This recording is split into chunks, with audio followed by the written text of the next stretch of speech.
Hello students, देखिए आज का जो हमारा टॉपिक है रिसोर्स मैनेजमेंट में चल रहा था आपका टाइप्स ऑफ प्लानिंग। तो इसमें आती है, देखिए प्लानिंग का जो एक तरीके से टाइप्स है, अलग अलग तरीके से है। तो इसमें है समय अवधि के आधार पर अब प्लानिंग। तो देखिए यानी कि समय के अकॉर्डिंग की गई प्लानिंग। तो कुछ प्लानिंग होती है हमारी दीर्घकालीन आयोजन, यानी कि समय यानी कि बहुत ज़्यादा लंबे टाइम के लिए की गई प्लानिंग, ठीक है ना। चाहे उसमें कुछ मंथ भी हो सकते हैं, कई साल भी लग सकते हैं, यानी कि 10-20 साल भी लग सकते हैं। जैसे हमारे होती है बच्चों की इन फ्यूचर प्लानिंग की, बच्चों की एजुकेशन के लिए पैसे को रखना हो या किस तरीके से होनी है, या आगे फ्यूचर में शादी होगी तो उसके लिए प्लानिंग व्यक्ति कई साल पहले ही करने लगता है। तो एक तरीके से पैसे को इकट्ठा करने लगता है, या बहुत सारी ऐसी चीज़ें होती है कि वो पहले ही सोच लेता है कि किस तरीके से की जानी है। तो ये तो हो गई आपकी दीर्घकालीन आयोजन, यानी कि जो आपको मैं पिछली वीडियो में बता चुकी हूँ। अब दूसरा आता है समय अवधि में कि अल्पकालीन योजना, यानी कि अल्पकालीन योजना निर्धारित करती है कि भविष्य की तत्काल व्यवस्था हेतु क्या करना है, यानी कि हमें इन फ्यूचर की हमें क्या करना है आगे भविष्य में, कल के लिए और अगले महीने के लिए योजना बनाने। यानी कि ये जो अल्पकालीन योजना होती है ये बहुत एक तरीके से कह सकते हो कि कुछ समय की होती है, या कुछ दिनों की, या हफ्तों की, महीनों की होती है कि अभी फ़िलहाल हमें हाल फिलहाल में क्या करना है। जैसे हमें एक मंथली टाइम जब आपका पूरा मंथ कंप्लीट हो जाता है कि हाँ अब हमें राशन, मान लीजिए राशन बनाना है, तो उसके लिए लिस्ट तैयार करनी होती है कि क्या क्या उसमें इंक्लूड करना है, क्या नहीं करना है, कौन व्यक्ति लाएगा, कितने तक हमें इसका बजट बना के रखना है। तो एक तरह की प्लानिंग हो जाती है।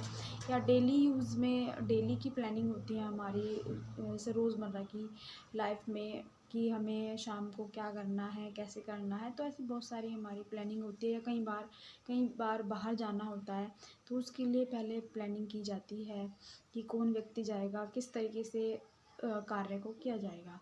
तो इसमें है कि कल के लिए और अगले महीने के लिए योजना बनाने तथा साधनों के बारे में तुरंत देखने की आवश्यकता होती है कि उस कार्य को एक तरीके से किसके थ्रू किया जाएगा, कौन व्यक्ति इसको कर पाएगा कार्य को, या इस चीज़ में कितना समय लग सकता है इस प्लानिंग में या उस कार्य को करने के लिए।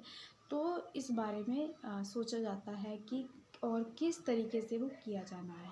तो ये अल्पकालीन जो हमारी योजना होती है वो थोड़ी कम समय के लिए की जाती है। फिर आता है हमारा स्तर के आधार पर प्लानिंग, यानी कि आयोजन। तो जिसमें है पहला मुख्य आयोजन। तो इसे लक्ष्यों, उद्देश्यों एवं नीतियों की स्थापना के रूप में लिया जाता है, और यह उच्च स्तरीय आयोजन होता है जो कि उच्च प्रबंधकों द्वारा किया जाता है। यानी कि मुख्य, यानी कि कुछ उद्देश्यों के लिए या कुछ मेन स्पेशल पर्पस के लिए इनकी प्लानिंग की जाती है, और कि इन कार्यों को किस तरीके से करना होता है। यानी कि इस प्लानिंग के लिए कहा गया है कि उच्च प्रबंधकों द्वारा ये प्लानिंग की जाती है। दूसरा आता है क्रियात्मक आयोजन। तो इस आयोजन के अंतर्गत स्तरों का निर्धारण एवं सामान्य विधियों को सम्मिलित किया जाता है, जो कि परिवार के अंदर विभिन्न प्रणालियों में संचालित करता है। यानी कि एक तरीके से होता है कि कौन व्यक्ति किस कार्य को कर सकता है, या जो भी कार्य दिया जाता है कि ये कार्य किस व्यक्ति को देना है, कि कौन इस कार्य को बहुत अच्छी तरीके से कर सकता है। तो इसके लिए एक तरीके से सोचा जाता है कि कौन से कार्य को कौन सा व्यक्ति ज़्यादा अच्छा कर सकता है। तो उसी के अकॉर्डिंग वो कार्य डिस्ट्रीब्यूट किया जाता है, ताकि वो बहुत अच्छी तरीके से उस चीज़ को या उस कार्य को कर पाए। फिर आता है हमारा दिन प्रतिदिन का आयोजन, यानी कि एक डेली वे की प्लानिंग। तो यह आयोजन अधिकांशतः असचेत रूप से किया जाता है, जैसे कि सामान्य विधियों का अनुसरण किया जाता है। यह स्थिर आयोजन के तरह एक तरीके से समान होता है। यानी कि एक तरीके से आपकी दिन प्रतिदिन की जो प्लानिंग होती है उसकी ये ये इस तरह की प्लानिंग होती है जिसमें सामान्य विधियों का अनुसरण किया जाता है और ये एक तरह की स्थिर आयोजन के समान ही कार्य होता है। फिर होता है आयोजन यानी प्लानिंग का महत्व, या कह सकते हो प्लानिंग का लाभ। तो यह संगठन को इस प्रकार योग्य बनाते हैं, यानी कि प्लानिंग एक तरीके से एक तरीके से बहुत सारे व्यक्ति जब किसी कार्य को करते हैं, यानी कि किसी भी कार्य को अगर करना है और उस कार्य को करने के लिए बहुत सारे से मतलब फैमिली मेम्बर ही ले लीजिए, फैमिली मेम्बर्स कार्य को करते हैं, तो उस कार्य में यानी कि उस कार्य को करने के लिए डिस्ट्रीब्यूशन हो जाता है कि हर व्यक्ति का एक अपना स्पेशल काम होता है, या उस व्यक्ति की कह सकते हो कि वो व्यक्ति जिस चीज़ में एक्सपर्ट होगा उसके अकॉर्डिंग उसको अगर काम दिया जाता है तो वो बेटर हो जाता है, अच्छा हो जाता है। तो एक तरीके से संगठन को, यानी कि मान लीजिए एक फैमिली को ही इस कार्य को करने के लिए योग्य बनाती है प्लानिंग, ताकि वह अवसरों का लाभ उठा सके और चुनौती का सामना कर सके। क्योंकि देखिए हर एक व्यक्ति को अगर काम दे दिया जाता है तो उसमें क्या होता है कि जो व्यक्ति जिस कार्य को इजीली कर सकता है, अगर वो कार्य उसको दिया जाता है तो वो कार्य और ज़्यादा आसान हो जाता है, और जो भी अगर कोई दिक्कत आती है तो उन परेशानियों को इजीली सॉल्व भी कर लिया जाता है।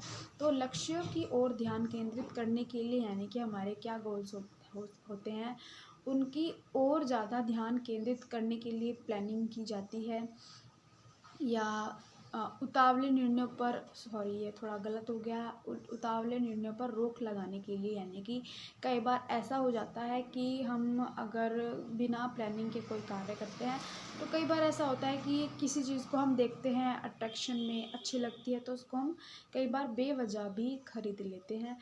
तो उसमें क्या होता है कि अगर आप किसी चीज़ की प्लानिंग करते हैं और वो चीज़ प्लानिंग में अगर इंक्लूड नहीं है, या मान लीजिए आपने देखिए अगर प्लानिंग आप करते हो तो उसमें हर एक चीज़ को इंक्लूड करते हो, उसमें आप बजट भी एक बना के रखते हो कि कितने बजट में कौन सा कार्य है, कौन सी चीज़ आनी है, या सारा सामान कितने बजट में आना है। तो अगर आप पूरा प्रॉपर बजट बना के चलते हो कि आपको इतने तक कोई चीज़ है, सारा ही सामान लेके आना है, तो क्या होता है कि आप वो चीज़ एक्स्ट्रा ले रहे थे बिना प्लानिंग के कि आपको अच्छी लगी और आपने ले ली, और बाद में जब आपको अपना मेन सामान खरीदना होता है या जो ज़रूरी सामान खरीदना होता है, तो उसमें क्या होता है कि उसमें वो पैसे की कमी आ जाती है। क्यों? क्योंकि आपने पहले ही वो पैसा क्या है उस चीज़ में लगा दिया है जो फ़िलहाल आपके काम की नहीं है, लेकिन आपको अच्छी लगी फिर भी आपने उसको खरीद ली। लेकिन अगर आप पहले प्लानिंग करते हो चीज़ों के, बजट बनाते हो, तो क्या होता है कि आप वो बेवजह की चीज़ नहीं खरीदोगे। क्यों? क्योंकि वो चीज़ आपकी एक तो बजट के अंदर नहीं है और इतने पैसे भी नहीं हैं कि आप उस चीज़ को ले पाओ। तो पहले आप अपने बजट को कंप्लीट करते हो। तो इस तरह से प्लानिंग करने से बेवजह की चीज़ों पर रोक लग जाती है। संगठन को प्रभावशाली बनाने के लिए, यानी कि एक ऑर्गेनाइज़र, यानी कि बहुत जिसमें कुछ व्यक्ति आपस में मिलकर काम करते हैं एक साथ इकट्ठा होकर के, तो वो एक प्रभावशाली इसको और ज़्यादा अच्छा बनाने के लिए प्लानिंग की जाती है। अभिप्रेरणा में वृद्धि करने के लिए होती है, आयोजन क्षमता में वृद्धि के लिए, यानी कि जो हमारी प्लानिंग है उसको और ज़्यादा अच्छा बनाने के लिए, उसको और ज़्यादा स्ट्रॉन्ग बनाने के लिए, या कई बार ऐसा होता है कि बहुत सारे ऐसे ऑप्शन निकल के आते हैं हमारी प्लानिंग में कि कार्य करना और भी ज़्यादा ईज़ी हो जाता है।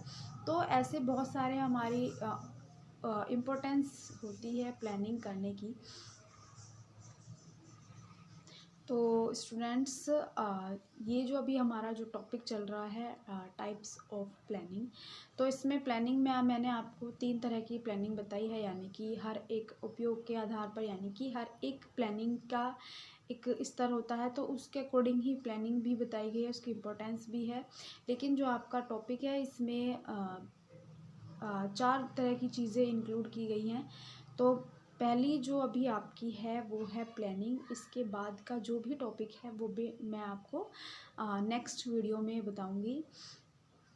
तो अगर आपको किसी भी प्रकार की कोई भी अगर दिक्कत होती है वीडियो में, तो आप मुझे ज़ूम क्लास में भी बता सकते हैं। तो स्टूडेंट्स, ये हमारा जो टॉपिक है प्लानिंग वाला, ये अभी फ़िलहाल यहाँ पर कंप्लीट हो चुका है। इसके आगे का जो टॉपिक होगा वो मैं आपको नेक्स्ट वीडियो में बताऊँगी।